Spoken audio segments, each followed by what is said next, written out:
امیر تھے، شہربانو بہت امیر تھی. وفات ہو گئی جناب شہربانو کی، اور پھر جناب ام لیلہ سے شادی ہوئی. قبیلہ بنی ثقیف کے امیر ترین سردار کی بیٹی تھی جناب ام لیلہ. پھر امام حسین کی شادی ہوئی امراء القیس کی بیٹی ام رباب سے. وہ یمن کا اتنا امیر آدمی تھا کہ اس کے پاس دولتوں کے انبار تھے. بیٹیاں اس کی 2 ہی تھیں، اور وہ جب ایمان قبول کرنے مدینے میں آیا تو اس نے اعلان کیا کہ اگر کوئی شریف اور اشرف اور نجیب ہے تو میں اس کے ہاتھ پر کلمہ پڑھنا چاہتا ہوں، اس لیے کہ میری ایک شرط ہے، اگر شریف ہوگا تو میرے کام آئے گا.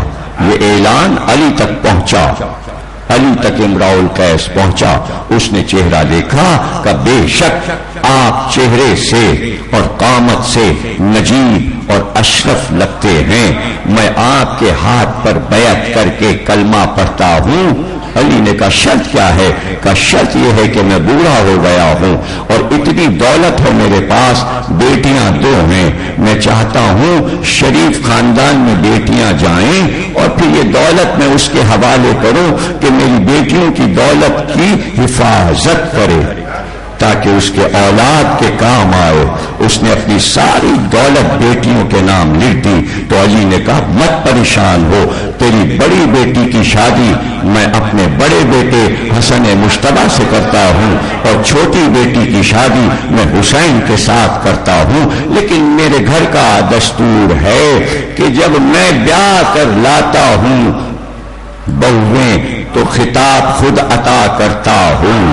میں تیری بڑی بیٹی کو ام فروا کا خطاب دیتا ہوں اور تیری چھوٹی بیٹی کو ام رباب کا خطاب دیتا ہوں. جناب رباب بہت امیر تھی.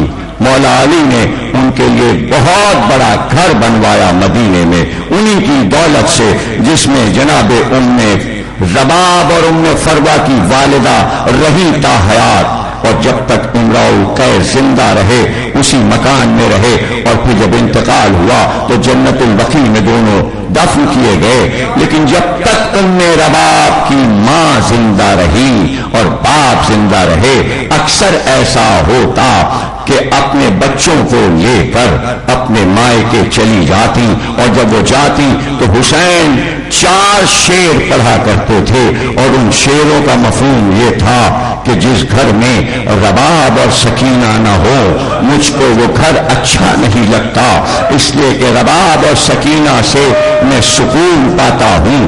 جب سنتی ہوں میں رباب کہ اشعار کا ورد کر رہے ہیں تو بچی کو لے کر واپس آ جاتی ام رباب. ایسے میں کربلا کا واقعہ درپیش ہو گیا. رباب کے غلام اور ساروان ساتھ تھے، ان کا اپنا ناقہ خاص تھا جس پر وہ تشریف فرما تھی.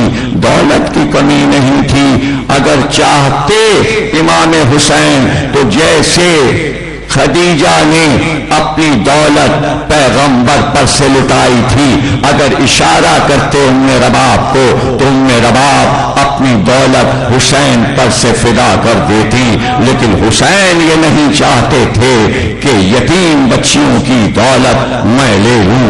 رباب نے ایک پورا وقت بنا دیا تھا اور وہ دولت باقی رہی. جب بعد کربلا واپس آئیں تو اسی دولت کو صرف کر کے حسین کی عزاداری کی بنیاد رکھی اور اپنی ہی دولت سے تبرک بنوا کر تقسیم کرتی تھی. مجلس میں پہلی بار تبرک بانٹنے کی رسم جناب ام رباب نے رکھی اور کھانا لنگر کھلوا کر ہر مجلس میں آنے والے کو کھانا کھلایا کرتی تھی.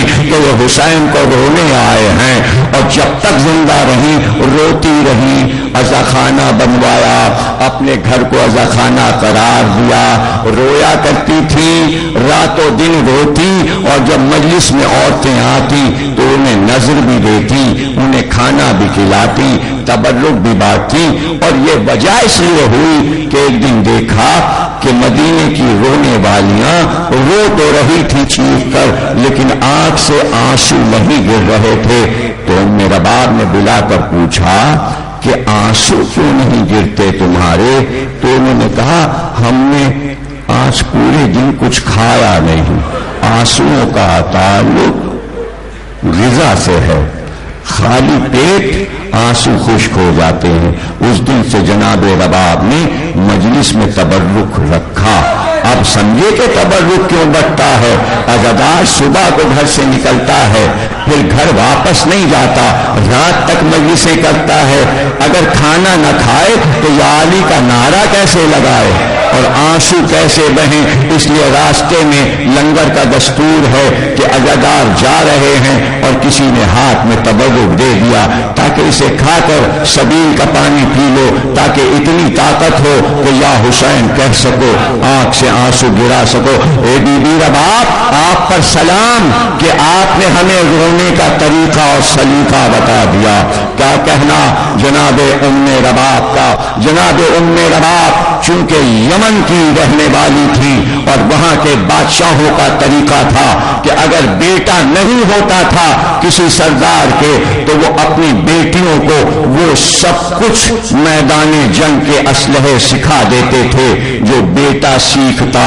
چونکہ امراء القیس کے بیٹا نہیں تھا اس لیے اپنی دونوں بیٹیوں کو تلوار چلانا بھی سکھائی تھی اور تیر و کمان سے تیر چلانا بھی سکھایا تھا.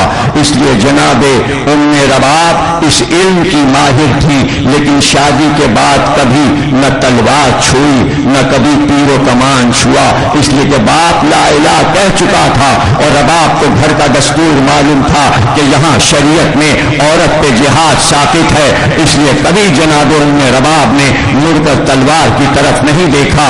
لیکن اگر کسی کو کوئی علم آتا